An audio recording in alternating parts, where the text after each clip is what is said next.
Well, now to a brutal crime halfway around the world that's sparking protests here in Western New York. A young doctor in India raped and murdered inside the hospital where she worked. The wave of outrage that has followed reaches all the way to Williamsville. Daybreak's Alexander Rios Melvia has more on how people here are trying to make their voices heard. We want justice. We want justice. Signs reading, "We want justice." It could have happened to me. We want justice for RG Kaur. This is not the first time it happened in India.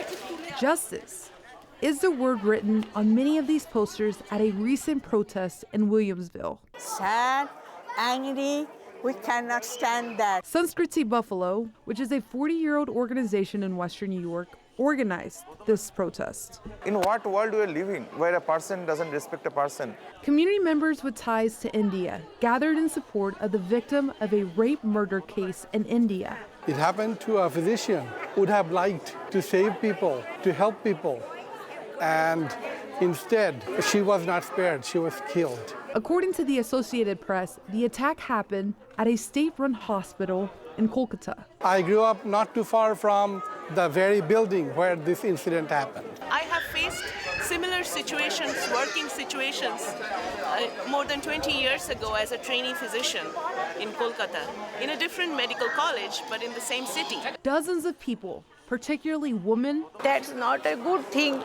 are demanding justice Please, Mukhyamantri, apni or nari. for the doctor who was in training. I have two small daughters. I have a grandma in my home back in India, my mom. I feel nobody is safe. Many are pointing their fingers at Indian lawmakers and those in power who make decisions. Some people get punished, some people get falsely framed and punished, but the actual victims are still, outside. That's why people are not afraid of doing this type of crime. I was hoping that over the last 20 years, the medical education and people associated with it would make some changes. To make sure a crime like this never happens again.